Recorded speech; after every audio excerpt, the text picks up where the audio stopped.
সকালবেলায় পুতুলকে কি টিফিন নিবি জিজ্ঞেস করায় সে তো একগাল হাসি নিয়ে বলে বসলো, মা পরোটা করে দাও। এদিকে আমার পরোটা করতে একদম ইচ্ছে করছিল না। ওকে বললাম পরোটার বদলে যদি পনির পোলাও করে দিই, তো দেখলাম সে তাতেও বেশ খুশি।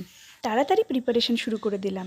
চলুন রেসিপিটা আপনাদের একটু দেখিয়ে দিই। গোবিন্দভোগ চালটা আগেই দুবার জল পাল্টে ধুয়ে রেখেছিলাম, সেটা একটা থালার মধ্যে ঢেলে নিচ্ছি। এর মধ্যে দিয়ে দিচ্ছি 2টো তেজপাতা, আর আমার কাছে ফুড কালার ছিল না বলে আমি গুঁড়ো হলুদ ব্যবহার করেছি 1/2 চামচ।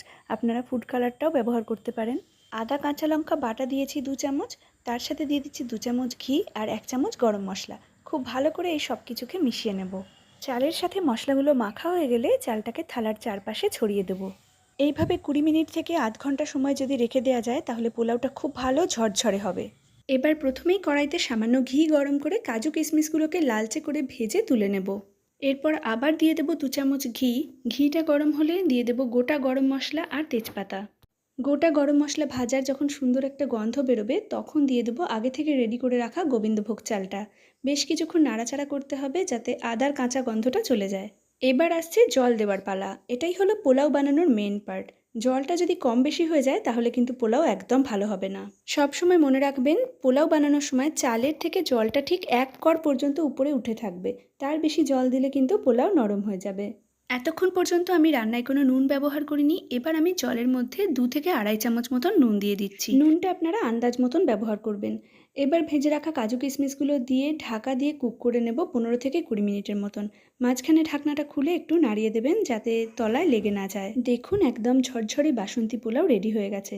চাল একটা তুলে হাতে টিপে নিয়ে দেখে নেবেন যে সেদ্ধ হয়েছে কিনা। এরপর দিয়ে দেবো আগে থেকে ভেজে রাখা পনিরের টুকরোগুলো আর দিয়ে দেবো 1 কাপ চিনি।